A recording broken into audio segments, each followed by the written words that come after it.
El arte de la guerra es el mejor libro de estrategia de todos los tiempos. Inspiró a Napoleón, Maquiavelo, Mao Zedong y muchas más figuras históricas. Este libro, de 2500 años de antigüedad, es uno de los más importantes textos clásicos chinos, en el que, a pesar del tiempo transcurrido, ninguna de sus máximas ha quedado anticuada, ni hay un solo consejo que hoy no sea útil. Pero la obra del general Sun Tzu no es únicamente un libro de práctica militar, sino un tratado que enseña la estrategia suprema de aplicar con sabiduría el conocimiento de la naturaleza humana en los momentos de confrontación. No es, por tanto, un libro sobre la guerra. Es una obra para comprender las raíces de un conflicto y buscar una solución. La mejor victoria es vencer sin combatir, nos dice Sun Tzu, y esa es la distinción entre el hombre prudente y el ignorante. Capítulo 1. Sobre la evaluación. Sun Tzu dice: la guerra es de vital importancia para el Estado. Es el dominio de la vida o de la muerte, el camino hacia la supervivencia o la pérdida del imperio. Es forzoso manejarla bien. No reflexionar seriamente sobre todo lo que le concierne es dar prueba de una culpable indiferencia en lo que respecta a la conservación o pérdida de lo que nos es más querido. Y ello no debe ocurrir entre nosotros. Hay que valorarla en términos de 5 factores fundamentales y hacer comparaciones entre diversas condiciones de los bandos rivales con vistas a determinar el resultado de la guerra. El primero de estos factores es la doctrina. El segundo, el tiempo. El tercero, el terreno. El cuarto, el mando. Y el quinto, la disciplina. La doctrina significa aquello que hace que el pueblo esté en armonía con su gobernante, de modo que le siga donde sea, sin temer por sus vidas ni a correr cualquier peligro. El tiempo significa el yin y el yang, la noche y el día, el frío y el calor, días despejados o lluviosos, y el cambio de las estaciones. El terreno implica las distancias y hace referencia a dónde es fácil o difícil desplazarse y si es campo abierto o lugares estrechos, y esto influencia las posibilidades de supervivencia. El mando ha de tener como cualidades: sabiduría, sinceridad, benevolencia, coraje y disciplina. Por último, la disciplina ha de ser comprendida como la organización del ejército, las graduaciones y rangos entre los oficiales, la regulación de las rutas de suministros y la provisión de material militar al ejército. Estos 5 factores fundamentales han de ser conocidos por cada general. Aquel que los domina, vence. Aquel que no, sale derrotado.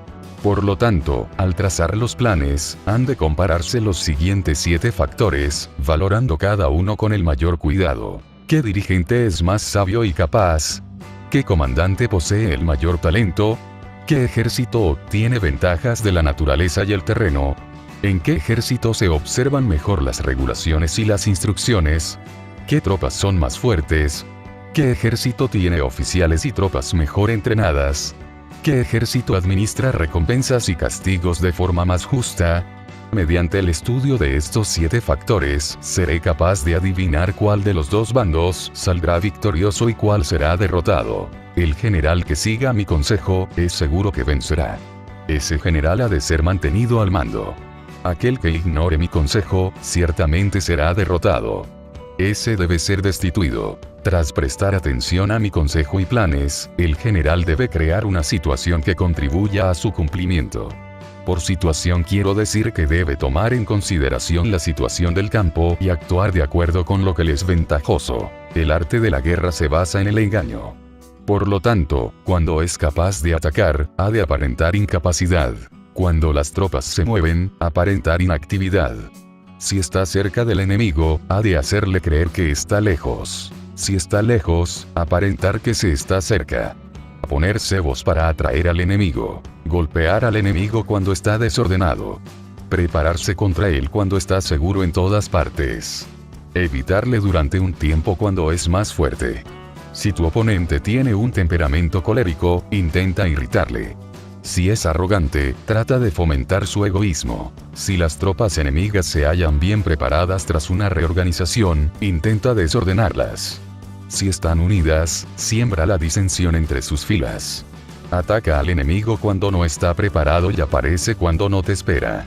Estas son las claves de la victoria para el estratega. Ahora, si las estimaciones realizadas antes de la batalla indican victoria, es porque los cálculos cuidadosamente realizados muestran que tus condiciones son más favorables que las condiciones del enemigo. Si indican derrota, es porque muestran que las condiciones favorables para la batalla son menores. Con una evaluación cuidadosa, uno puede vencer. Sin ella, no puede. Muchas menos oportunidades de victoria tendrá aquel que no realiza cálculos en absoluto. Gracias a este método, se puede examinar la situación y el resultado aparece claramente. Capítulo 2. Sobre la iniciación de las acciones. Una vez comenzada la batalla, aunque estés ganando, de continuar por mucho tiempo, desanimará a tus tropas y embotará tu espada. Si estás sitiando una ciudad, agotarás tus fuerzas. Si mantienes a tu ejército durante mucho tiempo en campaña, tus suministros se agotarán. Las armas son instrumentos de mala suerte. Emplearlas por mucho tiempo producirá calamidades. Como se ha dicho, los que a hierro matan, a hierro mueren.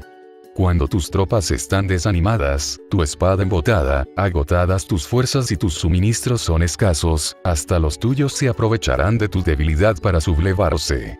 Entonces, aunque tengas consejeros sabios, al final no podrás hacer que las cosas salgan bien. Por esta causa, he oído hablar de operaciones militares que han sido torpes y repentinas, pero nunca he visto a ningún experto en el arte de la guerra que mantuviese la campaña por mucho tiempo.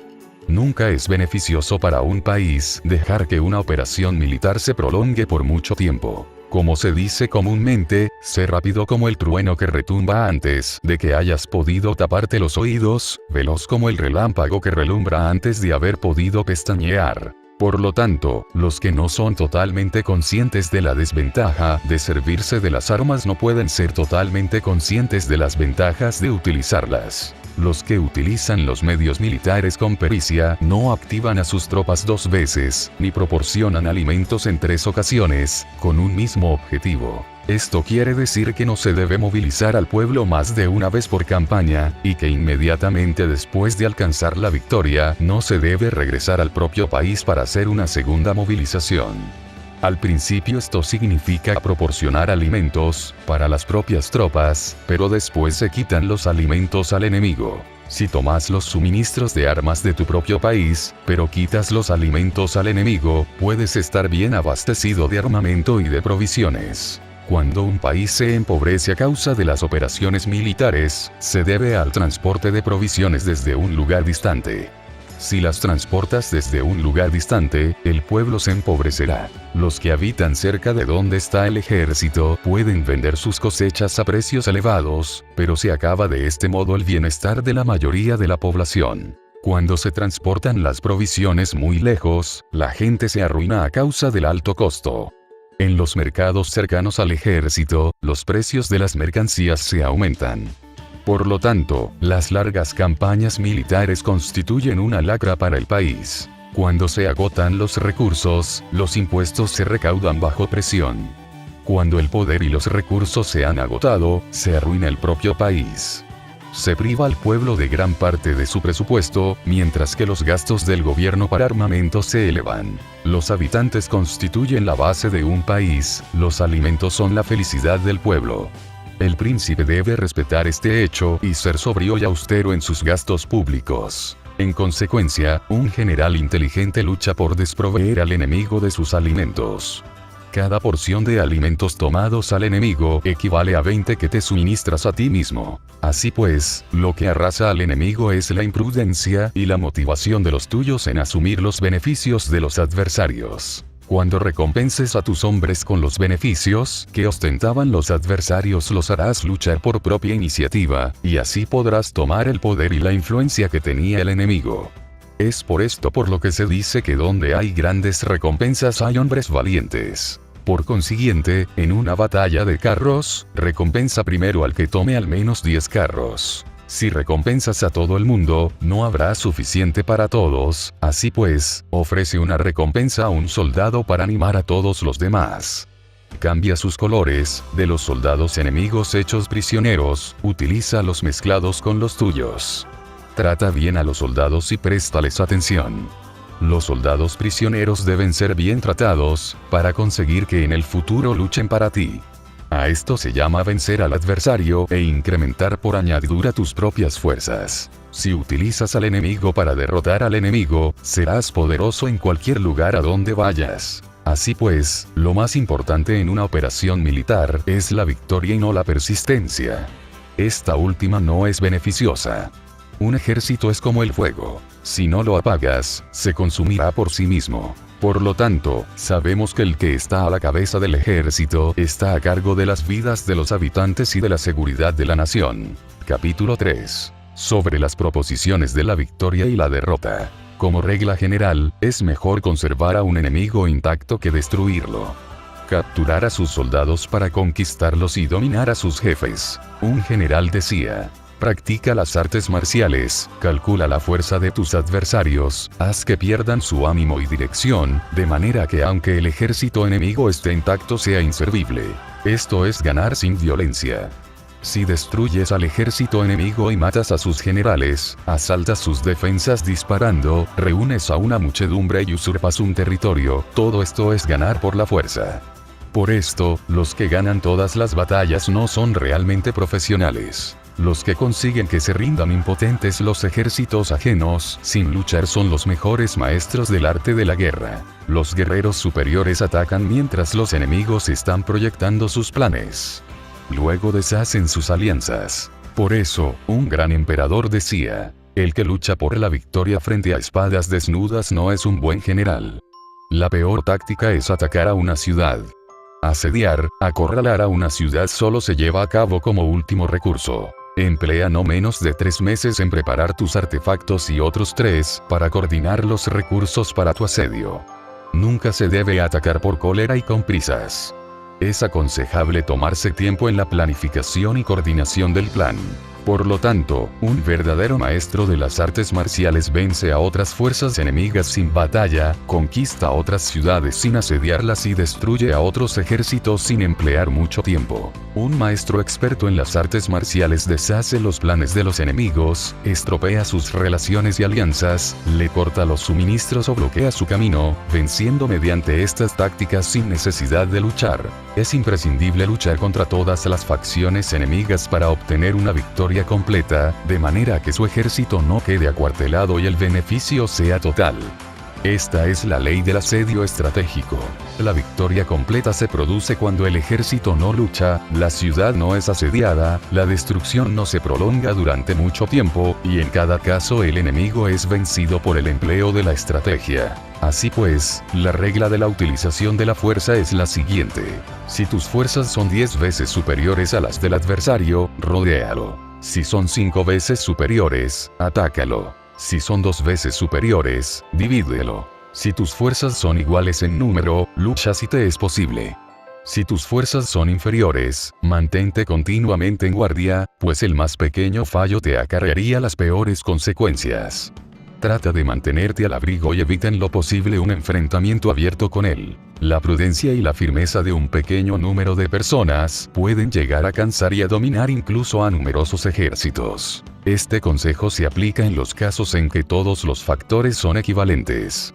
Si tus fuerzas están en orden mientras que las suyas están inmersas en el caos, si tú y tus fuerzas están con ánimo y ellos desmoralizados, entonces, aunque sean más numerosos, puedes entrar en batalla. Si tus soldados, tus fuerzas, tu estrategia y tu valor son menores que las de tu adversario, entonces debes retirarte y buscar una salida. En consecuencia, si el bando más pequeño es obstinado, cae prisionero del bando más grande. Esto quiere decir que si un pequeño ejército no hace una valoración adecuada de su poder y se atreve a enemistarse con una gran potencia, por mucho que su defensa sea firme, inevitablemente se convertirá en conquistado. Si no puedes ser fuerte, pero tampoco sabes ser débil, serás derrotado. Los generales son servidores del pueblo. Cuando su servicio es completo, el pueblo es fuerte. Cuando su servicio es defectuoso, el pueblo es débil. Así pues, existen 3 maneras en las que un príncipe lleva al ejército al desastre. Cuando un príncipe, ignorando los hechos, ordena avanzar a sus ejércitos o retirarse cuando no deben hacerlo. A esto se le llama inmovilizar al ejército. Cuando un príncipe ignora los asuntos militares, pero comparte en pie de igualdad el mando del ejército, los soldados acaban confusos. Cuando el príncipe ignora cómo llevar a cabo las maniobras militares, pero comparte por igual su dirección, los soldados están vacilantes. Una vez que los ejércitos están confusos y vacilantes, empiezan los problemas procedentes de los adversarios. A esto se le llama perder la victoria por trastornar el aspecto militar. Si intentas utilizar los métodos de un gobierno civil para dirigir una operación militar, la operación será confusa. Triunfan aquellos que saben cuándo luchar y cuándo no. Saben discernir cuándo utilizar muchas o pocas tropas. Tienen tropas cuyos rangos superiores e inferiores tienen el mismo objetivo. Se enfrentan con preparativos enemigos desprevenidos. Tienen generales competentes y no limitados por sus gobiernos civiles. Estas 5 son las maneras de conocer al futuro vencedor. Hablar de que el príncipe sea el que da las órdenes en todo es como si el general le solicitase permiso al príncipe para poder apagar un fuego. Para cuando sea autorizado, ya no quedan sino cenizas. Si conoces a los demás y te conoces a ti mismo, ni en 100 batallas correrás peligro. Si no conoces a los demás, pero te conoces a ti mismo, perderás una batalla y ganarás otra. Si no conoces a los demás ni te conoces a ti mismo, correrás peligro en cada batalla. Capítulo 4. Sobre la medida en la disposición de los medios. Antiguamente, los guerreros expertos se hacían a sí mismos invencibles en primer lugar y después aguardaban para descubrir la vulnerabilidad de sus adversarios. Hacerte invencible significa conocerte a ti mismo. Aguardar para descubrir la vulnerabilidad del adversario significa conocer a los demás. La invencibilidad está en uno mismo, la vulnerabilidad en el adversario. Por esto, los guerreros expertos pueden ser invencibles, pero no pueden hacer que sus adversarios sean vulnerables. Si los adversarios no tienen orden de batalla sobre el que informarse, ni negligencias o fallos de los que aprovecharse, ¿cómo puedes vencerlos aunque estén bien pertrechados? Por esto es por lo que se dice que la victoria puede ser percibida, pero no fabricada. La invencibilidad es una cuestión de defensa, la vulnerabilidad, una cuestión de ataque. Mientras no hayas observado vulnerabilidades en el orden de batalla de los adversarios, oculta tu propia formación de ataque y prepárate para ser invencible, con la finalidad de preservarte. Cuando los adversarios tienen órdenes de batalla vulnerables, es el momento de salir a atacarlos. La defensa es para tiempos de escasez, el ataque para tiempos de abundancia. Los expertos en defensa se esconden en las profundidades de la tierra. Los expertos en maniobras de ataque se esconden en las más elevadas alturas del cielo. De esta manera pueden protegerse y lograr la victoria total. En situaciones de defensa, acalláis las voces y borráis las huellas, escondidos como fantasmas y espíritus bajo tierra, invisibles para todo el mundo. En situaciones de ataque, vuestro movimiento es rápido y vuestro grito fulgurante, veloz como el trueno y el relámpago, para los que no se puede uno preparar, aunque vengan del cielo. Prever la victoria cuando cualquiera la puede conocer no constituye verdadera destreza. Todo el mundo elogia la victoria ganada en batalla, pero esa victoria no es realmente tan buena. Todo el mundo elogia la victoria en la batalla, pero lo verdaderamente deseable es poder ver el mundo de lo sutil y darte cuenta del mundo de lo oculto, hasta el punto de ser capaz de alcanzar la victoria donde no existe forma. No se requiere mucha fuerza para levantar un cabello, no es necesario tener una vista aguda para ver el sol y la luna, ni se necesita tener mucho oído para escuchar el retumbar del trueno. Lo que todo el mundo conoce no se llama sabiduría. La victoria sobre los demás obtenida por medio de la batalla no se considera una buena victoria. En la antigüedad, los que eran conocidos como buenos guerreros vencían cuando era fácil vencer. Si solo eres capaz de asegurar la victoria tras enfrentarte a un adversario en un conflicto armado, esa victoria es una dura victoria. Si eres capaz de ver lo sutil y de darte cuenta de lo oculto, irrumpiendo antes del orden de batalla, la victoria así obtenida es una victoria fácil. En consecuencia, las victorias de los buenos guerreros no destacan por su inteligencia o su bravura. Así pues, las victorias que ganan en batalla no son debidas a la suerte. Sus victorias no son casualidades, sino que son debidas a haberse situado previamente en posición de poder ganar con seguridad, imponiéndose sobre los que ya han perdido de antemano. La gran sabiduría no es algo obvio, el mérito grande no se anuncia. Cuando eres capaz de ver lo sutil, es fácil ganar. ¿Qué tiene esto que ver con la inteligencia o la bravura? Cuando se resuelven los problemas antes de que surjan, ¿quién llama a esto inteligencia? Cuando hay victoria sin batalla, ¿quién habla de bravura?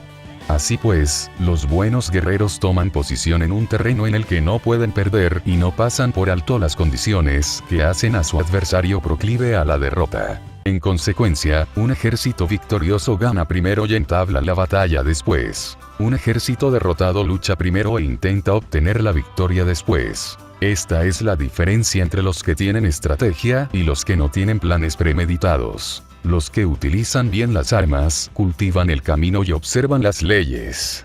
Así pueden gobernar prevaleciendo sobre los corruptos. Servirse de la armonía para desvanecer la oposición, no atacar un ejército inocente, no hacer prisioneros o tomar botín por donde pasa el ejército, no cortar los árboles ni contaminar los pozos, limpiar y purificar los templos de las ciudades y montañas del camino que atraviesas, no repetir los errores de una civilización decadente, a todo esto se llama el camino y sus leyes. Cuando el ejército está estrictamente disciplinado, hasta el punto en que los soldados morirían antes que desobedecer las órdenes, y las recompensas y los castigos merecen confianza y están bien establecidos, cuando los jefes y oficiales son capaces de actuar de esta forma, pueden vencer a un príncipe enemigo corrupto. Las reglas militares son 5: medición, valoración, cálculo, comparación y victoria.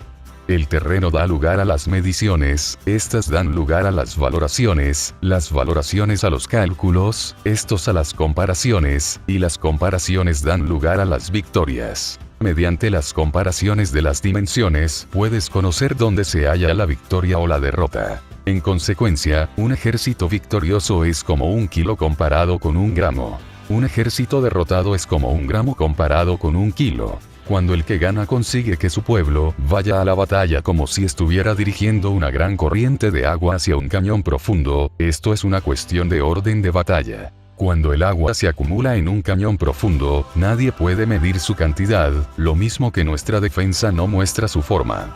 Cuando se suelta el agua, se precipita hacia abajo como un torrente, de manera tan irresistible como nuestro propio ataque. Capítulo 5. Sobre la firmeza. La fuerza es la energía acumulada o la que se percibe. Esto es muy cambiante. Los expertos son capaces de vencer al enemigo creando una percepción favorable en ellos para así obtener la victoria sin necesidad de ejercer su fuerza. Gobernar sobre muchas personas como si fueran pocas es una cuestión de dividirlas en grupos o sectores. Es organización. Batallar contra un gran número de tropas, como si fueran pocas, es una cuestión de demostrar la fuerza, símbolos y señales. Se refiere a lograr una percepción de fuerza y poder en la oposición. En el campo de batalla se refiere a las formaciones y banderas utilizadas para desplegar las tropas y coordinar sus movimientos. Lograr que el ejército sea capaz de combatir contra el adversario sin ser derrotado es una cuestión de emplear métodos ortodoxos o heterodoxos. La ortodoxia y la heterodoxia no es algo fijo, sino que se utilizan como un ciclo. Un emperador que fue un famoso guerrero y administrador, hablaba de manipular las percepciones de los adversarios sobre lo que es ortodoxo y heterodoxo y después atacar inesperadamente, combinando ambos métodos hasta convertirlo en uno, volviéndose así indefinible para el enemigo. Que el efecto de las fuerzas sea como el de piedras arrojadas sobre huevos, es una cuestión de lleno y vacío. Cuando induces a los adversarios a atacarte en tu territorio, su fuerza siempre está vacía, en desventaja. Mientras que no compitas en lo que son los mejores, tu fuerza siempre estará llena. Atacar con lo vacío contra lo lleno es como arrojar piedras sobre huevos. De seguro se rompen.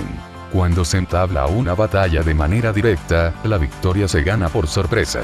El ataque directo es ortodoxo. El ataque indirecto es heterodoxo. Solo hay 2 clases de ataques en la batalla: el extraordinario por sorpresa y el directo ordinario, pero sus variantes son innumerables. Lo ortodoxo y lo heterodoxo se originan recíprocamente, como un círculo sin comienzo ni fin. ¿Quién podría agotarlos? Cuando la velocidad del agua que fluye alcanza el punto en el que puede mover las piedras, esta es la fuerza directa. Cuando la velocidad y maniobrabilidad del halcón es tal que puede atacar y matar, esto es precisión. Lo mismo ocurre con los guerreros expertos. Su fuerza es rápida, su precisión certera. Su fuerza es como disparar una catapulta, su precisión es dar en el objetivo previsto y causar el efecto esperado. El desorden llega del orden, la cobardía surge del valor, la debilidad brota de la fuerza. Si quieres fingir desorden para convencer a tus adversarios y distraerlos, primero tienes que organizar el orden, porque solo entonces puedes crear un desorden artificial. Si quieres fingir cobardía para conocer la estrategia de los adversarios, primero tienes que ser extremadamente valiente, porque solo entonces puedes actuar como tímido de manera artificial.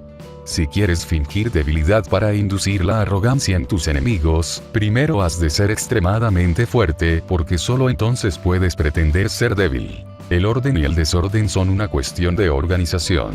La cobardía es una cuestión valentía y la de ímpetu. La fuerza y la debilidad son una cuestión de la formación en la batalla. Cuando un ejército tiene la fuerza del ímpetu, percepción, incluso el tímido se vuelve valiente. Cuando pierde la fuerza del ímpetu, incluso el valiente se convierte en tímido. Nada está fijado en las leyes de la guerra. Estas se desarrollan sobre la base del ímpetu. Con astucia se puede anticipar y lograr que los adversarios se convenzan a sí mismos cómo proceder y moverse. Les ayuda a caminar por el camino que les traza. Hace moverse a los enemigos con la perspectiva del triunfo, para que caigan en la emboscada. Los buenos guerreros buscan la efectividad en la batalla a partir de la fuerza del ímpetu, percepción, y no dependen solo de la fuerza de sus soldados.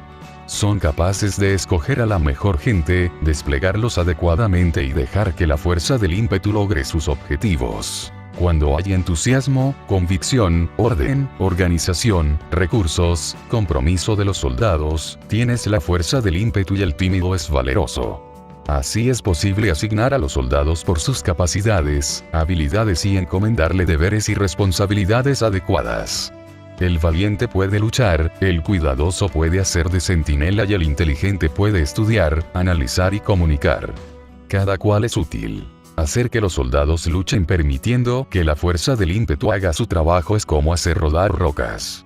Las rocas permanecen inmóviles cuando están en un lugar plano, pero ruedan en un plano inclinado. Se quedan fijas cuando son cuadradas, pero giran si son redondas. Por lo tanto, cuando se conduce a los hombres a la batalla con astucia, el impulso es como rocas redondas que se precipitan montaña abajo. Esta es la fuerza que produce la victoria. Capítulo 6. Sobre lo lleno y lo vacío. Los que anticipan, se preparan y llegan primero al campo de batalla y esperan al adversario están en posición descansada. Los que llegan los últimos al campo de batalla, los que improvisan y entablan la lucha quedan agotados. Los buenos guerreros hacen que los adversarios vengan a ellos y de ningún modo se dejan atraer fuera de su fortaleza. Si haces que los adversarios vengan a ti para combatir, su fuerza estará siempre vacía. Si no sales a combatir, tu fuerza estará siempre llena. Este es el arte de vaciar a los demás y de llenarte a ti mismo. Lo que impulsa a los adversarios a venir hacia ti por propia decisión es la perspectiva de ganar. Lo que desanima a los adversarios de ir hacia ti es la probabilidad de sufrir daños. Cuando los adversarios están en posición favorable, debes cansarlos. Cuando están bien alimentados, cortar los suministros. Cuando están descansando, hacer que se pongan en movimiento. Ataca inesperadamente, haciendo que los adversarios se agoten corriendo para salvar sus vidas. Interrumpe sus provisiones, arrasa sus campos y corta sus vías de aprovisionamiento. Aparece en lugares críticos y ataca donde menos se lo esperen, haciendo que tengan que acudir al rescate. Aparece donde no puedan ir, dirígete hacia donde menos se lo esperen. Para desplazarte cientos de kilómetros sin cansancio, atraviesa tierras despobladas. Atacar un espacio abierto no significa solo un espacio en el que el enemigo no tiene defensa. Mientras su defensa no sea estricta, el lugar no esté bien guardado, los enemigos se desperdigarán ante ti, como si estuvieras atravesando un territorio despoblado. Para tomar infaliblemente lo que atacas, ataca donde no haya defensa. Para mantener una defensa infaliblemente segura, defiende donde no haya ataque. Así, en el caso de los que son expertos en el ataque, sus enemigos no saben por dónde atacar. Cuando se cumplen las instrucciones, las personas son sinceramente leales y comprometidas, los planes y preparativos para la defensa implantados con firmeza, siendo tan sutil y reservado que no se revelan las estrategias de ninguna forma, y los adversarios se sienten inseguros, y su inteligencia no les sirve para nada. Sé extremadamente sutil, discreto, hasta el punto de no tener forma. Sé completamente misterioso y confidencial, hasta el punto de ser silencioso. De esta manera podrás dirigir el destino de tus adversarios. Para avanzar sin encontrar resistencia, arremete por sus puntos débiles. Para retirarte de manera esquiva, sé más rápido que ellos. Las situaciones militares se basan en la velocidad. Llega como el viento, muévete como el relámpago, y los adversarios no podrán vencerte. Por lo tanto, cuando quieras entrar en batalla, incluso si el adversario está atrincherado en una posición defensiva, no podrá evitar luchar si atacas en el lugar en el que debe acudir irremediablemente al rescate. Cuando no quieras entrar en batalla, incluso si trazas una línea en el terreno que quieres conservar, el adversario no puede combatir contigo porque le das una falsa pista. Esto significa que cuando los adversarios llegan para atacarte, no luchas con ellos, sino que estableces un cambio estratégico para confundirlos y llenarlos de incertidumbre. Por consiguiente, cuando induces a otros a efectuar una formación, mientras que tú mismo permaneces sin forma, estás concentrado, mientras que tu adversario está dividido. Haz que los adversarios vean como extraordinario lo que es ordinario para ti. Haz que vean como ordinario lo que es extraordinario para ti. Esto es inducir al enemigo a efectuar una formación. Una vez vista la formación del adversario, concentras tus tropas contra él.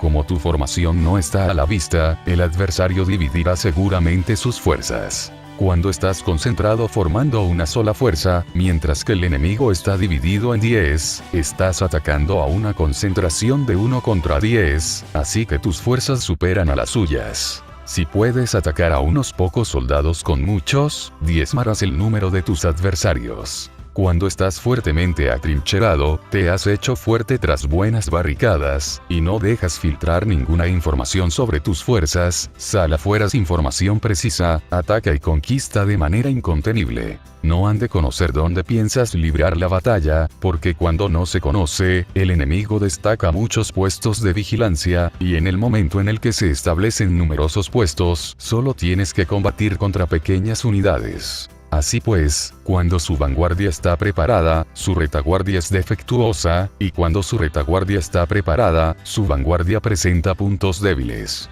Las preparaciones de su ala derecha significarán carencia en su ala izquierda. Las preparaciones por todas partes significará ser vulnerable por todas partes. Esto significa que cuando las tropas están de guardia en muchos lugares, están forzosamente desperdigadas en pequeñas unidades. Cuando se dispone de pocos soldados, se está a la defensiva contra el adversario, y el que dispone de muchos hace que el enemigo tenga que defenderse. Cuantas más defensas induces a adoptar a tu enemigo, más debilitado quedará. Así, si conoces el lugar y la fecha de la batalla, puedes acudir a ella aunque estés a 1000 kilómetros de distancia. Si no conoces el lugar y la fecha de la batalla, entonces tu flanco izquierdo no puede salvar al derecho, tu vanguardia no puede salvar a tu retaguardia, y tu retaguardia no puede salvar a tu vanguardia, ni siquiera en un territorio de unas pocas docenas de kilómetros. Si tienes muchas más tropas que los demás, ¿cómo puede ayudarte este factor para obtener la victoria? Si no conoces el lugar y la fecha de la batalla, aunque tus tropas sean más numerosas que las de ellos, ¿cómo puedes saber si vas a ganar o a perder? Así pues, se dice que la victoria puede ser creada. Si haces que los adversarios no sepan el lugar y la fecha de la batalla, siempre puedes vencer.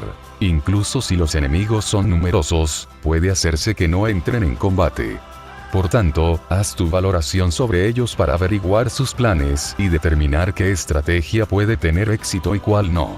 Incítalos a la acción para descubrir cuál es el esquema general de sus movimientos y descansa. Haz algo por o en contra de ellos para su atención, de manera que puedas atraerlos para descubrir sus hábitos de comportamiento de ataque y de defensa. Indúcelos a adoptar formaciones específicas, para conocer sus puntos flacos. Esto significa utilizar muchos métodos para confundir y perturbar al enemigo con el objetivo de observar sus formas de respuesta hacia ti. Después de haberlas observado, actúas en consecuencia, de manera que puedes saber qué clase de situaciones significan vida y cuáles significan muerte. Pruébalos para averiguar sus puntos fuertes y sus puntos débiles. Por lo tanto, el punto final de la formación de un ejército es llegar a la no forma. Cuando no tienes forma, los informadores no pueden descubrir nada, ya que la información no puede crear una estrategia. Una vez que no tienes forma perceptible, no dejas huellas que puedan ser seguidas, los informadores no encuentran ninguna grieta por donde mirar y los que están a cargo de la planificación no pueden establecer ningún plan realizable. La victoria sobre multitudes mediante formaciones precisas debe ser desconocida por las multitudes. Todo el mundo conoce la forma mediante la que resultó vencedor, pero nadie conoce la forma mediante la que aseguró la victoria. En consecuencia, la victoria en la guerra no es repetitiva, sino que adapta su forma continuamente. Determinar los cambios apropiados significa no repetir las estrategias previas para obtener la victoria. Para lograrla, puedo adaptarme desde el principio a cualquier formación que los adversarios puedan adoptar. Las formaciones son como el agua. La naturaleza del agua es evitar lo alto e ir hacia abajo. La naturaleza de los ejércitos es evitar lo lleno y atacar lo vacío. El flujo del agua está determinado por la tierra. La victoria viene determinada por el adversario. Así pues, un ejército no tiene formación constante, lo mismo que el agua no tiene forma constante. Se llama genio a la capacidad de obtener la victoria, cambiando y adaptándose según el enemigo. Capítulo 7. Sobre el enfrentamiento directo e indirecto. La regla ordinaria para el uso del ejército es que el mando del ejército reciba órdenes de las autoridades civiles y después reúne y concentra a las tropas, acuartelándolas juntas. Nada es más difícil que la lucha armada. Luchar con otros cara a cara para conseguir ventajas es lo más arduo del mundo. La dificultad de la lucha armada es hacer cercanas las distancias largas y convertir los problemas en ventajas. Mientras que das la apariencia de estar muy lejos, empiezas tu camino y llegas antes que el enemigo. Por lo tanto, haces que su ruta sea larga, atrayéndole con la esperanza de ganar. Cuando emprendes la marcha después que los otros y llegas antes que ellos, conoces la estrategia de hacer que las distancias sean cercanas. Sírvete de una unidad especial para engañar al enemigo atrayéndole a una falsa persecución, haciéndole creer que el grueso de tus fuerzas está muy lejos. Entonces, lanzas una fuerza de ataque sorpresa que llega antes, aunque emprendió el camino después. Por consiguiente, la lucha armada puede ser provechosa y puede ser peligrosa. Para el experto es provechosa, para el inexperto peligrosa. Movilizar a todo el ejército para el combate en aras de obtener alguna ventaja tomaría mucho tiempo, pero combatir por una ventaja con un ejército incompleto tendría como resultado una falta de recursos. Si te movilizas rápidamente y sin parar día y noche, recorriendo el doble de la distancia habitual, y si luchas por obtener alguna ventaja a miles de kilómetros, tus jefes militares serán hechos prisioneros. Los soldados que sean fuertes llegarán allí primero, los más cansados llegarán después y como regla general, solo lo conseguirá 1 de cada 10. Cuando la ruta es larga las tropas se cansan. Si han gastado su fuerza en la movilización, llegan agotadas mientras que sus adversarios están frescos. Así pues, es seguro que serán atacadas. Combatir por una ventaja a 50 kilómetros de distancia frustrará los planes del mando y, como regla general, solo la mitad de los soldados lo harán. Si se combate por obtener una ventaja a 30 kilómetros de distancia, solo 2 de cada 3 soldados los recorrerán. Así pues, un ejército perece si no está equipado, si no tiene provisiones o si no tiene dinero. Estas 3 cosas son necesarias. No puedes combatir para ganar con un ejército no equipado o sin provisiones, lo que el dinero facilita. Por tanto, si ignoras los planes de tus rivales, no puedes hacer alianzas precisas. A menos que conozcas las montañas y los bosques, los desfiladeros y los pasos, y la condición de los pantanos, no puedes maniobrar con una fuerza armada. A menos que utilices guías locales, no puedes aprovecharte de las ventajas del terreno. Solo cuando conoces cada detalle de la condición del terreno puedes maniobrar y guerrear. Por consiguiente, una fuerza militar se usa según la estrategia prevista, se moviliza mediante la esperanza de recompensa y se adapta mediante la división y la combinación. Una fuerza militar se establece mediante la estrategia en el sentido de que distraes al enemigo para que no pueda conocer cuál es tu situación real y no pueda imponer su supremacía. Se moviliza mediante la esperanza de recompensa, en el sentido de que entra en acción cuando ve la posibilidad de obtener una ventaja.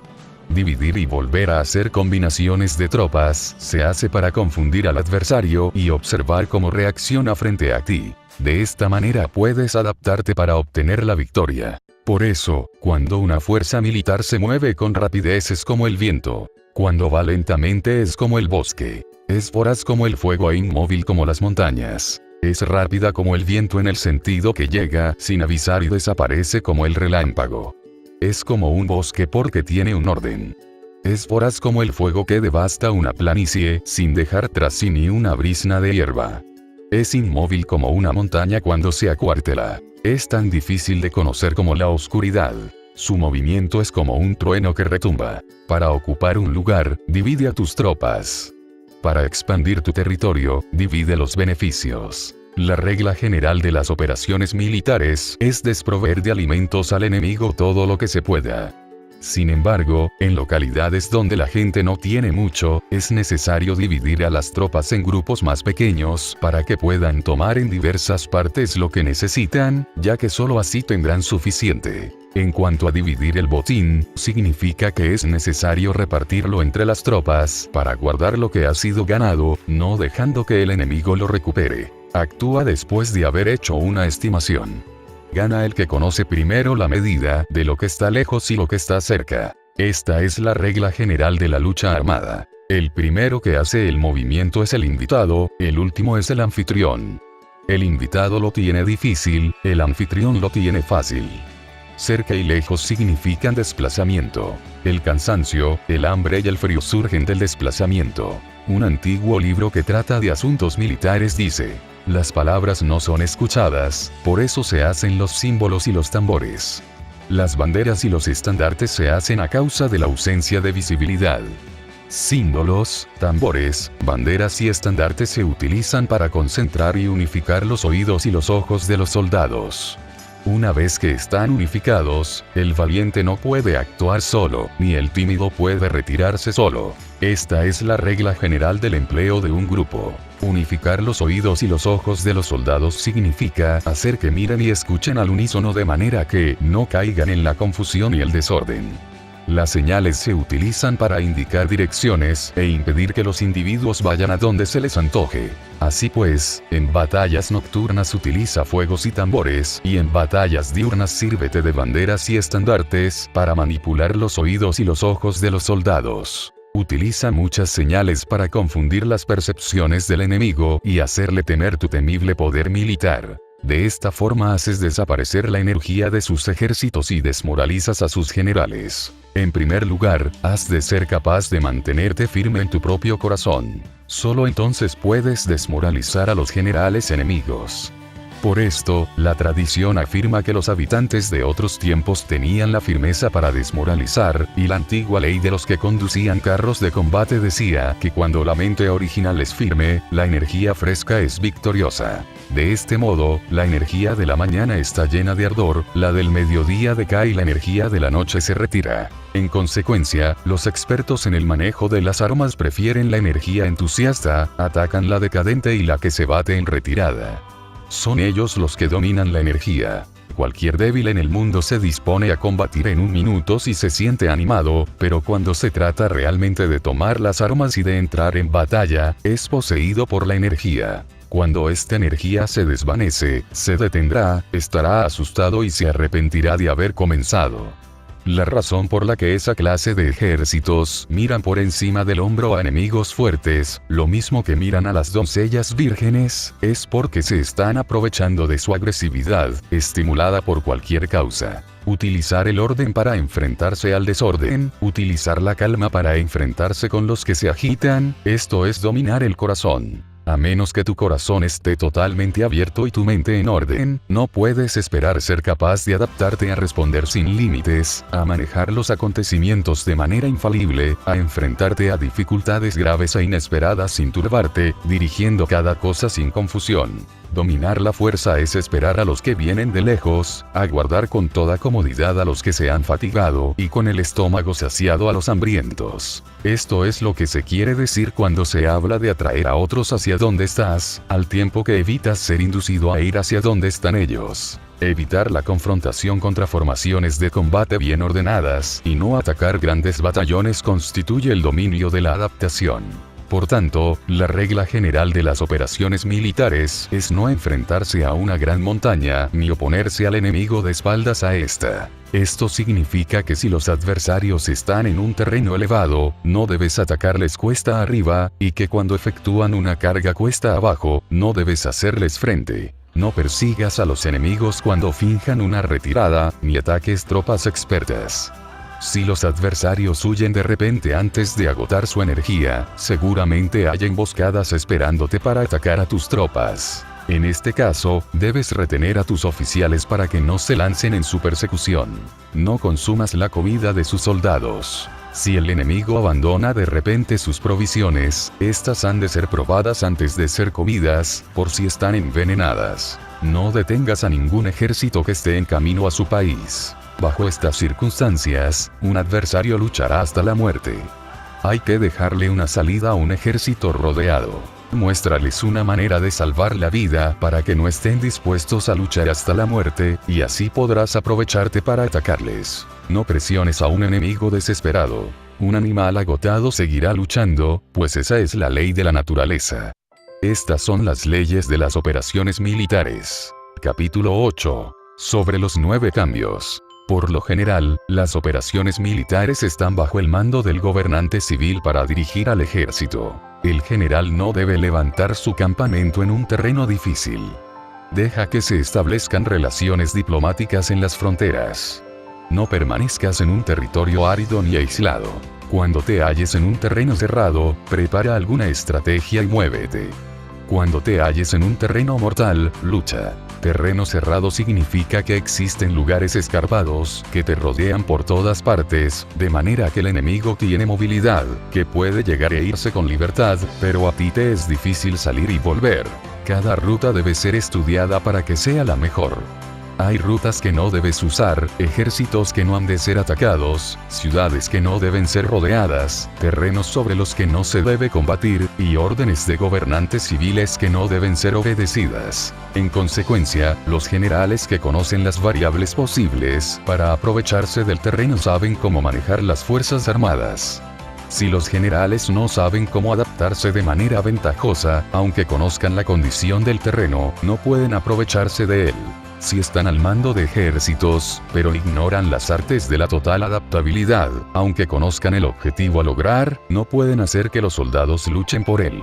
Si eres capaz de ajustar la campaña a cambiar conforme al ímpetu de las fuerzas, entonces la ventaja no cambia, y los únicos que son perjudicados son los enemigos. Por esta razón, no existe una estructura permanente. Si puedes comprender totalmente este principio, puedes hacer que los soldados actúen en la mejor forma posible. Por lo tanto, las consideraciones de la persona inteligente siempre incluyen el analizar objetivamente el beneficio y el daño. Cuando considera el beneficio, su acción se expande. Cuando considera el daño, sus problemas pueden resolverse. El beneficio y el daño son interdependientes, y los sabios los tienen en cuenta. Por ello, lo que retiene a los adversarios es el daño, lo que les mantiene ocupados es la acción, y lo que les motiva es el beneficio. Cansa a los enemigos manteniéndolos ocupados y no dejándoles respirar. Pero antes de lograrlo, tienes que realizar previamente tu propia labor. Esa labor consiste en desarrollar un ejército fuerte, un pueblo próspero, una sociedad armoniosa y una manera ordenada de vivir. Así pues, la norma general de las operaciones militares consiste en no contar con que el enemigo no acuda, sino confiar en tener los medios de enfrentarte a él. No contar con que el adversario no ataque, sino confiar en poseer lo que no puede ser atacado.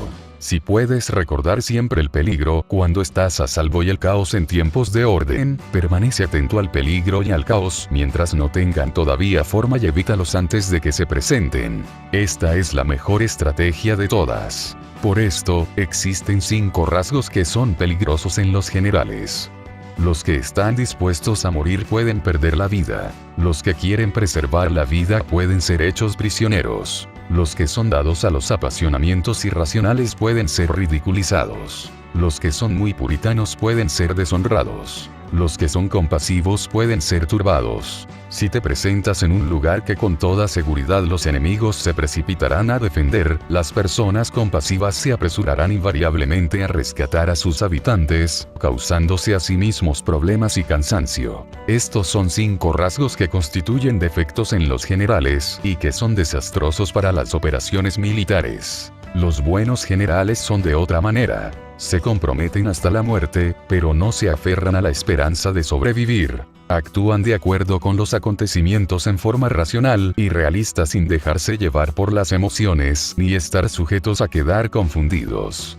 Cuando ven una buena oportunidad, son como tigres, en caso contrario cierran sus puertas.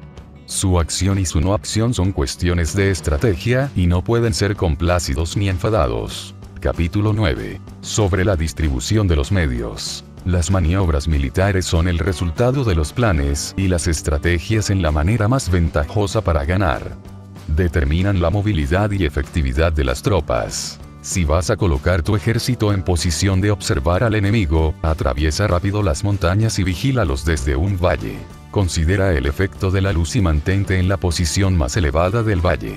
Cuando combatas en una montaña, ataca desde arriba hacia abajo y no al revés. Combate estando cuesta abajo y nunca cuesta arriba.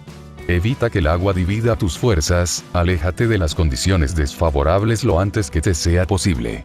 No te enfrentes a los enemigos dentro del agua. Es conveniente dejar que pasen la mitad de sus tropas y en ese momento dividirlas y atacarlas. No te sitúes río abajo. No camines en contra de la corriente, ni en contra del viento. Si acampas en la ribera de un río, tus ejércitos pueden ser sorprendidos de noche, empujados a ahogarse o se les puede colocar veneno en la corriente. Tus barcas no deben ser amarradas corriente abajo, para impedir que el enemigo aproveche la corriente lanzando sus barcas contra ti. Si atraviesas pantanos, hazlo rápidamente. Si te encuentras frente a un ejército en medio de un pantano, permanece cerca de sus plantas acuáticas o respaldado por los árboles. En una llanura, toma posiciones desde las que sea fácil maniobrar, manteniendo las elevaciones del terreno detrás y a tu derecha, estando las partes más bajas delante y las más altas detrás. Generalmente, un ejército prefiere un terreno elevado y evita un terreno bajo, aprecia la luz y detesta la oscuridad. Los terrenos elevados son estimulantes y, por lo tanto, la gente se halla a gusto en ellos, además son convenientes para adquirir la fuerza del ímpetu. Los terrenos bajos son húmedos, lo cual provoca enfermedades y dificulta el combate. Cuida de la salud física de tus soldados con los mejores recursos disponibles. Cuando no existe la enfermedad en un ejército, se dice que este es invencible. Donde haya montículos y terraplenes, sitúate en su lado soleado, manteniéndolo siempre a tu derecha y detrás. Colocarse en la mejor parte del terreno es ventajoso para una fuerza militar. La ventaja en una operación militar consiste en aprovecharse de todos los factores beneficiosos del terreno. Cuando llueve río arriba y la corriente trae consigo la espuma, si quieres cruzarlo, espera a que escampe. Siempre que un terreno presente barrancos infranqueables, lugares cerrados, trampas, riesgos, grietas y prisiones naturales, debes abandonarlo rápidamente y no acercarte a él. En lo que a mí concierne, siempre me mantengo alejado de estos accidentes del terreno, de manera que los adversarios estén más cerca que yo de ellos. Doy la cara a estos accidentes, de manera que queden a espaldas del enemigo. Entonces estás en situación ventajosa y él tiene condiciones desfavorables. Cuando un ejército se está desplazando, si atraviesa territorios montañosos con muchas corrientes de agua y pozos, o pantanos cubiertos de juncos, o bosques vírgenes llenos de árboles y vegetación, es imprescindible escudriñarlos totalmente y con cuidado, ya que estos lugares ayudan a las emboscadas y a los espías. Es esencial bajar del caballo y escudriñar el terreno, por si existen tropas escondidas para tenderte una emboscada. También podría ser que hubiera espías al acecho, observándote y escuchando tus instrucciones y movimientos. Cuando el enemigo está cerca, pero permanece en calma, quiere decir que se halla en una posición fuerte. Cuando está lejos pero intenta provocar hostilidades, quiere que avances. Si, además, su posición es accesible, eso quiere decir que le es favorable. Si un adversario no conserva la posición que le es favorable por las condiciones del terreno y se sitúa en otro lugar conveniente, debe ser porque existe alguna ventaja táctica para obrar de esta manera. Si se mueven los árboles, es que el enemigo se está acercando. Si hay obstáculos entre los matorrales, es que has tomado un mal camino. La idea de poner muchos obstáculos entre la maleza es hacerte pensar que existen tropas emboscadas escondidas en medio de ella. Si los pájaros alzan el vuelo, hay tropas emboscadas en el lugar. Si los animales están asustados, existen tropas atacantes. Si se elevan columnas de polvo altas y espesas, hay carros que se están acercando. Si son bajas y anchas, se acercan soldados a pie. Humaredas esparcidas significan que se está cortando leña. Pequeñas polvaredas que van y vienen indican que hay que levantar el campamento. Si los emisarios del enemigo pronuncian palabras humildes mientras que éste incrementa sus preparativos de guerra, esto quiere decir que va a avanzar. Cuando se pronuncian palabras altisonantes y se avanza ostentosamente, es señal de que el enemigo se va a retirar. Si sus emisarios vienen con palabras humildes, envía espías para observar al enemigo y comprobarás que está aumentando sus preparativos de guerra. Cuando los carros ligeros salen en primer lugar y se sitúan en los flancos, están estableciendo un frente de batalla. Si los emisarios llegan pidiendo la paz sin firmar un tratado, significa que están tramando algún complot. Si el enemigo dispone rápidamente a sus carros en filas de combate, es que está esperando refuerzos. No se precipitarán para un encuentro ordinario si no entienden que les ayudará, o debe haber una fuerza que se halla a distancia y que es esperada en un determinado momento para unir sus tropas y atacarte. Conviene anticipar, prepararse inmediatamente para esta eventualidad. Si la mitad de sus tropas avanza y la otra mitad retrocede, es que el enemigo piensa atraerte a una trampa. El enemigo está fingiendo en este caso confusión y desorden para incitarte a que avances. Si los soldados enemigos se apoyan unos en otros, es que están hambrientos.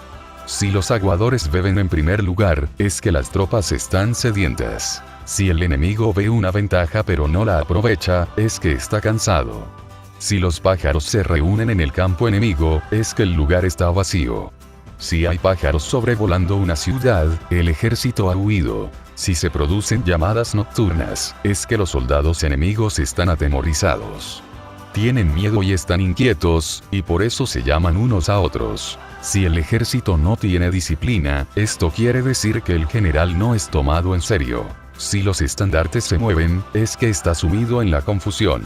Las señales se utilizan para unificar el grupo. Así pues, si se desplaza de acá para allá sin orden ni concierto, significa que sus filas están confusas. Si sus emisarios muestran irritación, significa que están cansados. Si matan sus caballos para obtener carne, es que los soldados carecen de alimentos. Cuando no tienen marmitas y no vuelven a su campamento, son enemigos completamente desesperados. Si se producen murmuraciones, faltas de disciplina y los soldados hablan mucho entre sí, quiere decir que se ha perdido la lealtad de la tropa. Las murmuraciones describen la expresión de los verdaderos sentimientos. Las faltas de disciplina indican problemas con los superiores. Cuando el mando ha perdido la lealtad de las tropas, los soldados se hablan con franqueza entre sí sobre los problemas con sus superiores. Si se otorgan numerosas recompensas, es que el enemigo se halla en un callejón sin salida. Cuando se ordenan demasiados castigos, es que el enemigo está desesperado. Cuando la fuerza de su ímpetu está agotada, otorgan constantes recompensas para tener contentos a los soldados, para evitar que se rebelen en masa. Cuando los soldados están tan agotados que no pueden cumplir las órdenes, son castigados una y otra vez para restablecer la autoridad. Ser violento al principio y terminar después, temiendo a los propios soldados es el colmo de la ineptitud. Los emisarios que acuden con actitud conciliatoria indican que el enemigo quiere una tregua.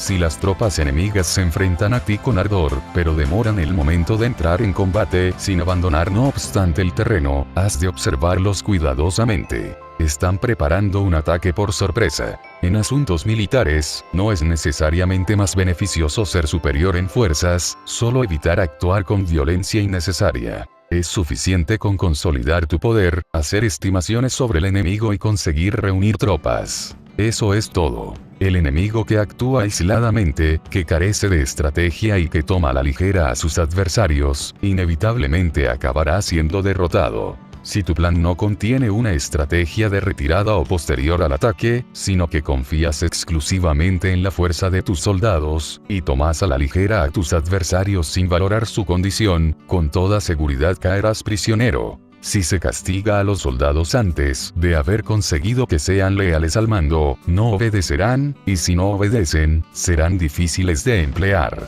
Tampoco podrán ser empleados si no se lleva a cabo ningún castigo, incluso después de haber obtenido su lealtad.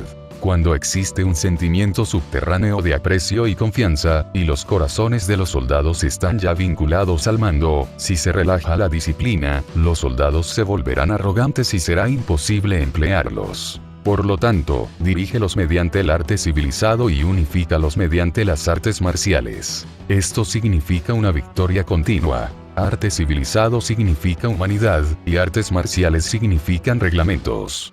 Mándalos con humanidad y benevolencia, unifícalos de manera estricta y firme.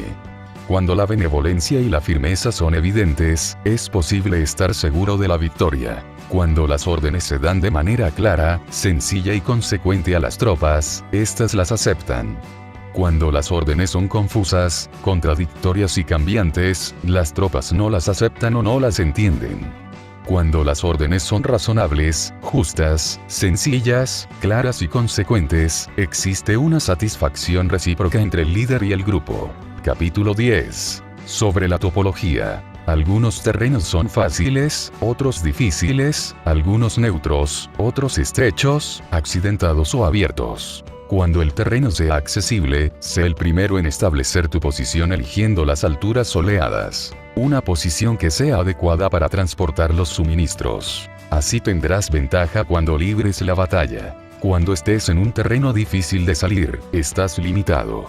En este terreno, si tu enemigo no está preparado, puedes vencer si sigues adelante, pero si el enemigo está preparado y sigues adelante, tendrás muchas dificultades para volver de nuevo a él, lo cual jugará en contra tuya. Cuando es un terreno desfavorable para ambos bandos, se dice que es un terreno neutro.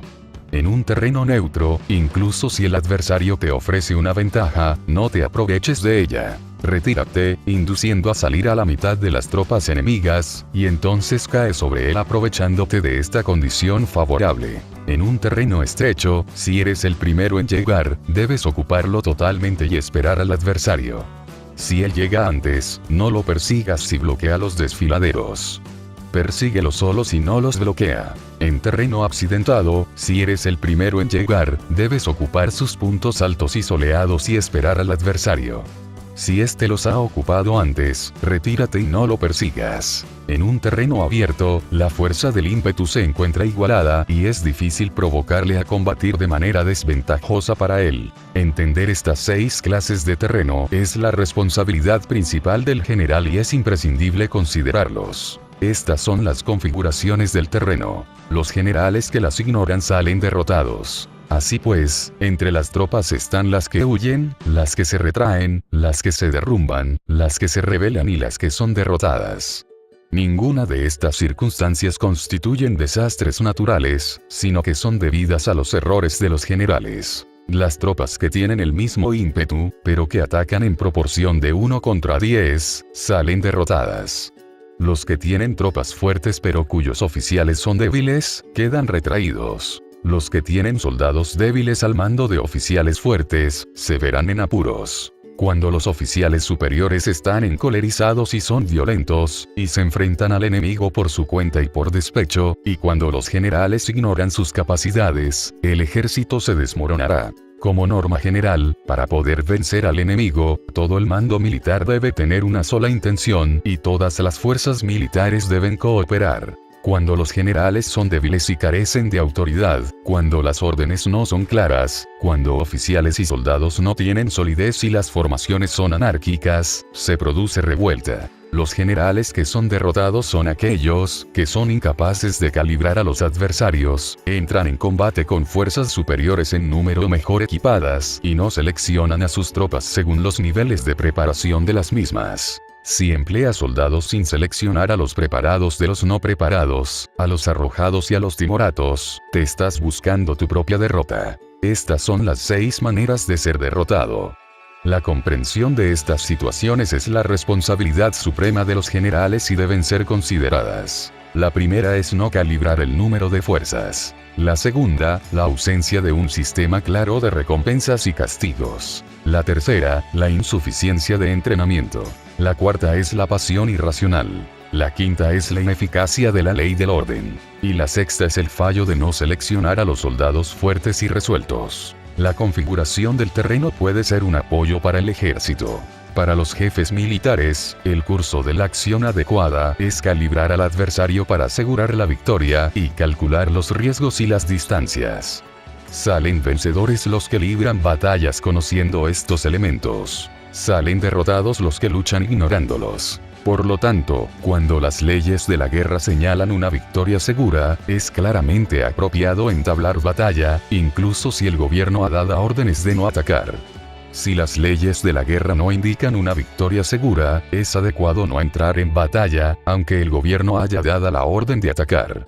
De este modo se avanza sin pretender la gloria, se ordena la retirada sin evitar la responsabilidad, con el único propósito de proteger a la población y en beneficio también del gobierno. Así se rinde un servicio valioso a la nación. Avanzar y retirarse en contra de las órdenes del gobierno no se hace por interés personal, sino para salvaguardar las vidas de la población y en auténtico beneficio del gobierno.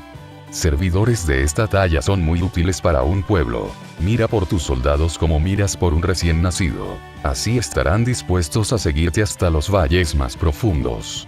Cuida de tus soldados como cuidas de tus queridos hijos y morirán gustosamente contigo. Pero si eres tan amable con ellos que no los puedes utilizar, si eres tan indulgente que no les puedes dar órdenes, tan informal que no puedes disciplinarlos, tus soldados serán como niños mimados y, por lo tanto, inservibles. Las recompensas no deben utilizarse solas, ni debe confiarse solamente en los castigos.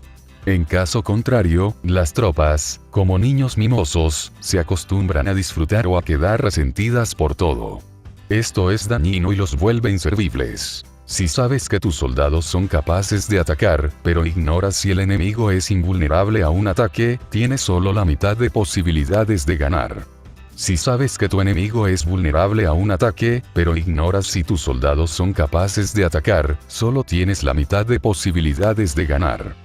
Si sabes que el enemigo es vulnerable a un ataque y tus soldados pueden llevarlo a cabo, pero ignoras si la condición del terreno es favorable para la batalla, tienes la mitad de probabilidades de vencer. Por lo tanto, los que conocen las artes marciales no pierden el tiempo cuando efectúan sus movimientos, ni se agotan cuando atacan. Debido a esto se dice que cuando te conoces a ti mismo y conoces a los demás, la victoria no es un peligro. Cuando conoces el cielo y la tierra, la victoria es inagotable. Capítulo 11. Sobre las 9 clases de terreno. Conforme a las leyes de las operaciones militares, existen 9 clases de terreno.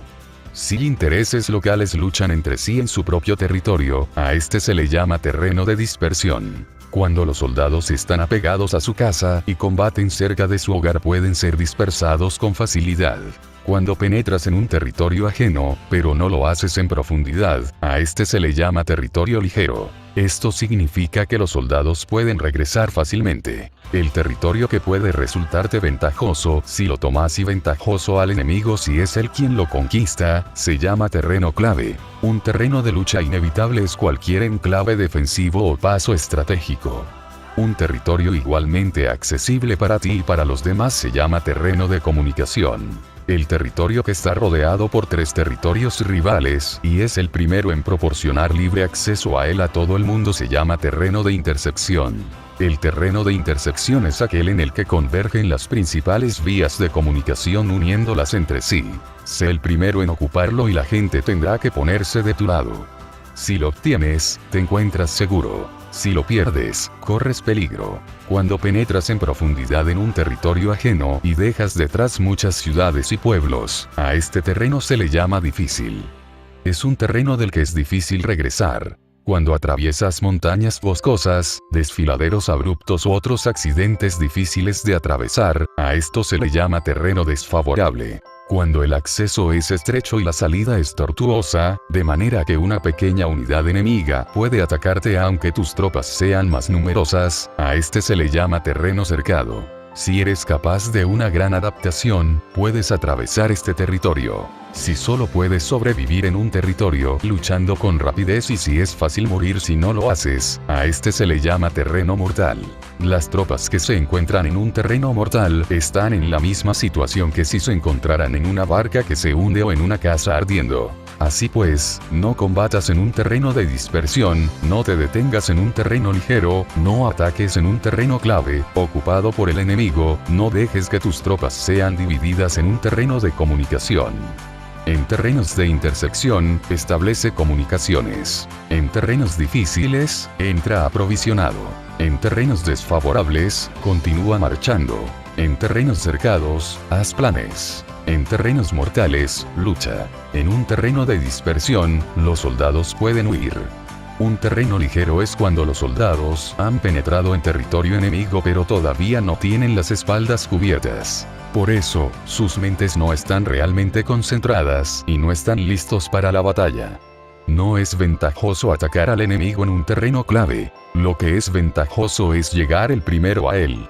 No debe permitirse que quede aislado el terreno de comunicación para poder servirse de las rutas de suministros. En terrenos de intersección estarás a salvo si estableces alianzas. Si las pierdes, te encontrarás en peligro. En terrenos difíciles, entrar aprovisionado significa reunir todo lo necesario para estar allí mucho tiempo.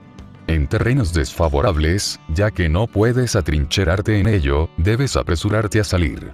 En terrenos cercados introduce tácticas sorpresivas. Si las tropas caen en un terreno mortal, todo el mundo luchará de manera espontánea. Por esto se dice, sitúa a las tropas en un terreno mortal y sobrevivirán.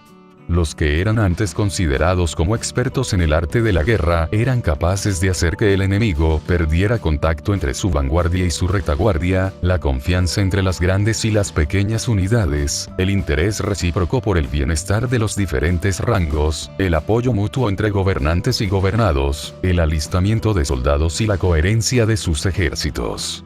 Estos expertos entraban en acción cuando les era ventajoso y se retenían en caso contrario. Introducían cambios para confundir al enemigo, atacándolos aquí y allá, aterrorizándolos y sembrando en ellos la confusión, de tal manera que no les daban tiempo para hacer planes. Se podría preguntar cómo enfrentarse a fuerzas enemigas numerosas y bien organizadas que se dirigen hacia ti. La respuesta es quitarles en primer lugar algo que aprecien y después te escucharán. La rapidez de acción es el factor esencial de la condición de la fuerza militar, aprovechándose de los errores de los adversarios, desplazándose por caminos que no esperan y atacando cuando no están en guardia. Esto significa que para aprovecharse de la falta de preparación, de visión y de cautela de los adversarios, es necesario actuar con rapidez, y que si dudas, esos errores no te servirán de nada. En una invasión, por regla general, cuanto más se adentran los invasores en el territorio ajeno, más fuertes se hacen, hasta el punto de que el gobierno nativo no puede ya expulsarlos. Escoge campos fértiles y las tropas tendrán suficiente para comer. Cuida de su salud y evita el cansancio, consolida su energía, aumenta su fuerza. Que los movimientos de tus tropas y la preparación de tus planes sean insondables. Consolida la energía más entusiasta de tus tropas, ahorra las fuerzas sobrantes, mantén en secreto tus formaciones y tus planes, permaneciendo insondable para los enemigos, y espera a que se produzca un punto vulnerable para avanzar. Sitúa a tus tropas en un punto que no tenga salida, de manera que tengan que morir antes de poder escapar. Porque, ante la posibilidad de la muerte, ¿qué no estarán dispuestas a hacer? Los guerreros dan entonces lo mejor de sus fuerzas. Cuando se hallan ante un grave peligro, pierden el miedo. Cuando no hay ningún sitio a donde ir, permanecen firmes. Cuando están totalmente implicados en un terreno, se aferran a él. Si no tienen otra opción, lucharán hasta el final. Por esta razón, los soldados están vigilantes sin tener que ser estimulados, se alistan sin tener que ser llamados a filas, son amistosos sin necesidad de promesas, y se puede confiar en ellos sin necesidad de órdenes. Esto significa que cuando los combatientes se encuentran en peligro de muerte, sea cual sea su rango, todos tienen el mismo objetivo y, por lo tanto, están alertas sin necesidad de ser estimulados, tienen buena voluntad de manera espontánea y sin necesidad de recibir órdenes, y puede confiarse de manera natural en ellos sin promesas ni necesidad de jerarquía. Prohíbe los augurios para evitar las dudas, y los soldados nunca te abandonarán. Si tus soldados no tienen riquezas, no es porque las desdeñen. Si no tienen más longevidad, no es porque no quieran vivir más tiempo. El día en que se da la orden de marcha, los soldados lloran. Así pues, una operación militar preparada con pericia debe ser como una serpiente veloz que contraataca con su cola cuando alguien le ataca por la cabeza, contraataca con la cabeza cuando alguien le ataca por la cola y contraataca con cabeza y cola cuando alguien le ataca por el medio. Esta imagen representa el método de una línea de batalla que responde velozmente cuando es atacada. Un manual de 8 formaciones clásicas de batalla dice: haz del frente la retaguardia, haz de la retaguardia el frente, con 4 cabezas y 8 colas. Haz que la cabeza esté en todas partes, y cuando el enemigo arremeta por el centro, cabeza y cola acudirán al rescate. Puede preguntarse la cuestión de si es posible hacer que una fuerza militar sea como una serpiente rápida. La respuesta es afirmativa. Incluso las personas que se tienen antipatía, encontrándose en el mismo barco, se ayudarán entre sí en caso de peligro de zozobrar. Es la fuerza de la situación la que hace que esto suceda. Por esto, no basta con depositar la confianza en caballos atados y ruedas fijadas. Se atan los caballos para formar una línea de combate estable y se fijan las ruedas para hacer que los carros no se puedan mover. Pero aún así, esto no es suficientemente seguro ni se puede confiar en ello. Es necesario permitir que haya variantes a los cambios que se hacen poniendo a los soldados en situaciones mortales, de manera que combatan de forma espontánea y se ayuden unos a otros codo con codo. Este es el camino de la seguridad y de la obtención de una victoria cierta. La mejor organización es hacer que se exprese el valor y mantenerlo constante. Tener éxito tanto con tropas débiles como con tropas aguerridas se basa en la configuración de las circunstancias. Si obtienes la ventaja del terreno, puedes vencer a los adversarios incluso con tropas ligeras y débiles. ¿Cuánto más te sería posible si tienes tropas poderosas y aguerridas? Lo que hace posible la victoria a ambas clases de tropas es las circunstancias del terreno. Por lo tanto, los expertos en operaciones militares logran la cooperación de la tropa de tal manera que dirigir un grupo es como dirigir a un solo individuo que no tiene más que una sola opción. Corresponde al general ser tranquilo, reservado, justo y metódico. Sus planes son tranquilos y absolutamente secretos para que nadie pueda descubrirlos. Su mando es justo y metódico, así que nadie se atreve a tomarlo a la ligera. Puede mantener a sus soldados sin información y en completa ignorancia de sus planes. Cambia sus acciones y revisa sus planes, de manera que nadie pueda reconocerlos. Cambia de lugar su emplazamiento y se desplaza por caminos sinuosos, de manera que nadie pueda anticiparse. Puedes ganar cuando nadie puede entender en ningún momento cuáles son tus intenciones. Dice un gran hombre: el principal engaño que se valora en las operaciones militares no se dirige solo a los enemigos, sino que empieza por las propias tropas, para hacer que le sigan a uno sin saber a dónde van. Cuando un general fija una meta a sus tropas, es como el que sube a un lugar elevado y después retira la escalera. Cuando un general se adentra muy en el interior del territorio enemigo, está poniendo a prueba todo su potencial. Ha hecho quemar las naves a sus tropas y destruir sus casas. Así las conduce como un rebaño y todos ignoran hacia dónde se encaminan. Incumbe a los generales reunir a los ejércitos y ponerlos en situaciones peligrosas. También han de examinar las adaptaciones a los diferentes terrenos, las ventajas de concentrarse o dispersarse y las pautas de los sentimientos y situaciones humanas. Cuando se habla de ventajas y de desventajas de la concentración y de la dispersión, quiere decir que las pautas de los comportamientos humanos cambian según los diferentes tipos de terreno. En general, la pauta general de los invasores es unirse cuando están en el corazón del territorio enemigo, pero tienden a dispersarse cuando están en las franjas fronterizas. Cuando dejas tu territorio y atraviesas la frontera en una operación militar, te hallas en un terreno aislado. Cuando es accesible desde todos los puntos, es un terreno de comunicación. Cuando te adentras en profundidad, estás en un terreno difícil. Cuando penetras poco, estás en un terreno ligero. Cuando a tus espaldas se hallen espesuras infranqueables y delante pasajes estrechos, estás en un terreno cercado. Cuando no haya ningún sitio a donde ir, se trata de un terreno mortal. Así pues, en un terreno de dispersión, yo unificaría las mentes de los soldados. En un terreno ligero, las mantendría en contacto. En un terreno clave, les haría apresurarse para tomarlo. En un terreno de intersección, prestaría atención a la defensa. En un terreno de comunicación, establecería sólidas alianzas. En un terreno difícil, aseguraría suministros continuados. En un terreno desfavorable, urgiría a mis tropas a salir rápidamente de él. En un terreno cercado, cerraría las entradas. En un terreno mortal, indicaría a mis tropas que no existe ninguna posibilidad de sobrevivir. Por esto, la psicología de los soldados consiste en resistir cuando se ven rodeados, luchar cuando no se puede evitar y obedecer en casos extremos. Hasta que los soldados no se ven rodeados, no tienen la determinación de resistir al enemigo hasta alcanzar la victoria. Cuando están desesperados presentan una defensa unificada. Por ello, los que ignoran los planes enemigos no pueden preparar alianzas. Los que ignoran las circunstancias del terreno no pueden hacer maniobrar a sus fuerzas. Los que no utilizan guías locales no pueden aprovecharse del terreno. Los militares de un gobierno eficaz deben conocer todos estos factores. Cuando el ejército de un gobierno eficaz ataca a un gran territorio, el pueblo no se puede unir. Cuando su poder sobrepasa a los adversarios, es imposible hacer alianzas. Si puedes averiguar los planes de tus adversarios, aprovéchate del terreno y haz maniobrar al enemigo de manera que se encuentre indefenso. En este caso, ni siquiera un gran territorio puede reunir suficientes tropas para detenerte. Por lo tanto, si no luchas por obtener alianzas, ni aumentas el poder de ningún país, pero extiendes tu influencia personal amenazando a los adversarios, todo ello hace que el país y las ciudades enemigas sean vulnerables. Otorga recompensas que no estén reguladas y da órdenes desacostumbradas. Considera la ventaja de otorgar recompensas que no tengan precedentes, observa cómo el enemigo hace promesas sin tener en cuenta los códigos establecidos.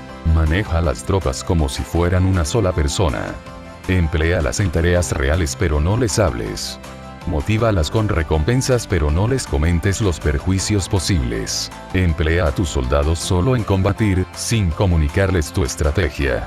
Déjales conocer los beneficios que les esperan, pero no les hables de los daños potenciales.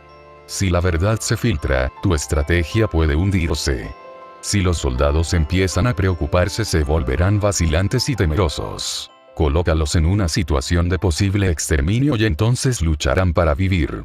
Ponles en peligro de muerte y entonces sobrevivirán.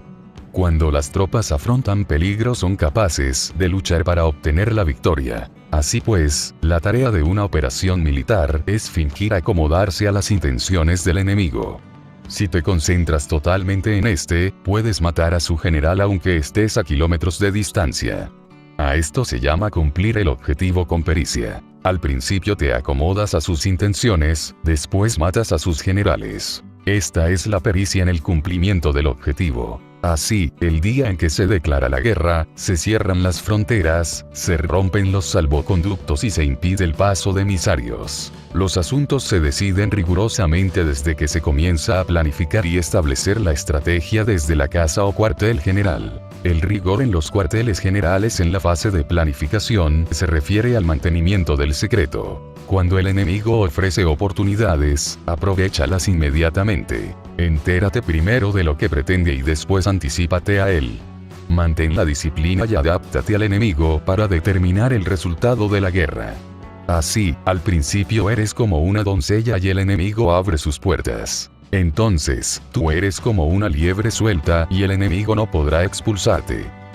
Capítulo 12. Sobre el arte de atacar por el fuego. Existen 5 clases de ataques mediante el fuego. Quemar a las personas, quemar los suministros, quemar el equipo, quemar los almacenes y quemar las armas. El uso del fuego tiene que tener una base y exige ciertos medios. Existen momentos adecuados para encender fuegos, concretamente cuando el tiempo es seco y ventoso. Normalmente, en ataques mediante el fuego es imprescindible seguir los cambios producidos por este. Cuando el fuego está dentro del campamento enemigo, prepárate rápidamente desde fuera. Si los soldados se mantienen en calma cuando el fuego se ha declarado, espera y no ataques. Cuando el fuego alcance su punto álgido, síguelo, si puedes. Si no, espera. En general, el fuego se utiliza para sembrar la confusión en el enemigo y así poder atacarle. Cuando el fuego puede ser prendido en campo abierto, no esperes hacerlo en su interior. Hazlo cuando sea oportuno. Cuando el fuego sea atizado por el viento, no ataques en dirección contraria a este. No es eficaz luchar contra el ímpetu del fuego, porque el enemigo luchará en este caso hasta la muerte. Si ha soplado el viento durante el día, a la noche amainará. Un viento diurno cesará al anochecer. Un viento nocturno cesará al amanecer. Los ejércitos han de saber que existen variantes de las 5 clases de ataques mediante el fuego y adaptarse a estas de manera racional. No basta saber cómo atacar a los demás con el fuego, es necesario saber cómo impedir que los demás te ataquen a ti. Así pues, la utilización del fuego para apoyar un ataque significa claridad, y la utilización del agua para apoyar un ataque significa fuerza. El agua puede incomunicar, pero no puede arrasar. El agua puede utilizarse para dividir a un ejército enemigo, de manera que su fuerza se desuna y la tuya se fortalezca. Ganar combatiendo o llevar a cabo un asedio victorioso sin recompensar a los que han hecho méritos trae mala fortuna y se hace merecedor de ser llamado avaro. Por eso se dice que un gobierno esclarecido lo tiene en cuenta y que un buen mando militar recompensa el mérito. No moviliza a sus tropas cuando no hay ventajas que obtener, ni actúa cuando no hay nada que ganar, ni lucha cuando no existe peligro. Las armas son instrumentos de mal augurio y la guerra es un asunto peligroso. Es indispensable impedir una derrota desastrosa y, por lo tanto, no vale la pena movilizar un ejército por razones insignificantes. Las armas solo deben utilizarse cuando no existe otro remedio. Un gobierno no debe movilizar un ejército por ira y los jefes militares no deben provocar la guerra por cólera. Actúa cuando sea beneficioso. En caso contrario, desiste. La ira puede convertirse en alegría y la cólera puede convertirse en placer, pero un pueblo destruido no puede hacerse renacer y la muerte no puede convertirse en vida. En consecuencia, un gobierno esclarecido presta atención a todo esto y un buen mando militar lo tiene en cuenta. Esta es la manera de mantener a la nación a salvo y de conservar intacto a su ejército. Capítulo 13. Sobre la concordia y la discordia. Una operación militar significa un gran esfuerzo para el pueblo y la guerra puede durar muchos años para obtener una victoria de un día. Así pues, fallar en conocer la situación de los adversarios por economizar en aprobar gastos para investigar y estudiar a la oposición es extremadamente inhumano y no es típico de un buen jefe militar, de un consejero de gobierno, ni de un gobernante victorioso. Por lo tanto, lo que posibilita a un gobierno inteligente y a un mando militar sabio vencer a los demás y lograr triunfos extraordinarios es contar con esa información esencial. La información previa no puede obtenerse de fantasmas ni espíritus, ni se puede tener por analogía, ni descubrir mediante cálculos. Debe obtenerse de personas. Personas que conozcan la situación del adversario. Existen 5 clases de espías. El espía nativo, el espía interno, el doble agente, el espía liquidable y el espía flotante. Cuando están activos todos ellos, nadie conoce sus rutas. A esto se le llama genio organizativo, y se aplica al gobernante. Los espías nativos se contratan entre los habitantes de una localidad. Los espías internos se contratan entre los funcionarios enemigos. Los agentes dobles se contratan entre los espías enemigos.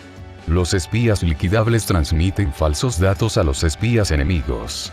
Los espías flotantes vuelven para traer sus informes. Entre los funcionarios del régimen enemigo, se hallan aquellos con los que se puede establecer contacto y a los que se puede sobornar para averiguar la situación de su país y descubrir cualquier plan que se trame contra ti. También pueden ser utilizados para crear desavenencias y desarmonía. En consecuencia, nadie en las Fuerzas Armadas es tratado con tanta familiaridad como los espías, ni a nadie se le otorgan recompensas tan grandes como a ellos, ni hay asunto más secreto que el espionaje. Si no se trata bien a los espías, pueden convertirse en renegados y trabajar para el enemigo. No se puede utilizar a los espías sin sagacidad y conocimiento. No puede uno servirse de espías sin humanidad y justicia, no se puede obtener la verdad de los espías sin sutileza.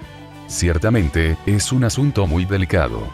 Los espías son útiles en todas partes. Cada asunto requiere un conocimiento previo. Si algún asunto de espionaje es divulgado antes de que el espía haya informado, este y el que lo haya divulgado deben eliminarse. Siempre que quieras atacar a un ejército, asediar una ciudad o atacar a una persona, has de conocer previamente la identidad de los generales que la defienden, de sus aliados, sus visitantes, sus centinelas y de sus criados. Así pues, haz que tus espías averigüen todo sobre ellos. Siempre que vayas a atacar y a combatir, debes conocer primero los talentos de los servidores del enemigo, y así puedes enfrentarte a ellos según sus capacidades. Debes buscar agentes enemigos que hayan venido a espiarte, sobornarlos e inducirlos a pasarse a tu lado para poder utilizarlos como agentes dobles.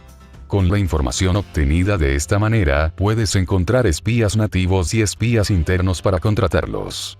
Con la información obtenida de estos puedes fabricar información falsa sirviéndote de espías liquidables. Con la información así obtenida, puedes hacer que los espías flotantes actúen según los planes previstos. Es esencial para un gobernante conocer las 5 clases de espionaje, y este conocimiento depende de los agentes dobles. Así pues, estos deben ser bien tratados. Así, solo un gobernante brillante o un general sabio que pueda utilizar a los más inteligentes para el espionaje puede estar seguro de la victoria. El espionaje es esencial para las operaciones militares, y los ejércitos dependen de él para llevar a cabo sus acciones. No será ventajoso para el ejército actuar sin conocer la situación del enemigo, y conocer la situación del enemigo no es posible sin el espionaje. Sun Tzu fue un general, estratega militar y filósofo de la antigua China. Tradicionalmente se le considera, y es posible que lo fuera, como el autor de El arte de la guerra, un influyente libro antiguo chino sobre estrategia militar. Sun Tzu ha tenido un impacto significativo en la historia y culturas china y asiática, tanto como el autor de El arte de la guerra como una leyenda. Los historiadores se han cuestionado si Sun Tzu fue o no una figura histórica auténtica. Tradicionalmente se le sitúa en el periodo de las primaveras y otoños de China, 722-481 AC, como general militar al servicio del rey Ludewu, que vivió c. 544-496 AC. Los estudiosos modernos aceptan su lugar histórico al situar la creación del arte de la guerra en el periodo de los reinos combatientes, 476-221 AC, en base a las descripciones militares del texto y a la similitud de su prosa con la de otros trabajos creados a comienzos de la etapa de los reinos combatientes.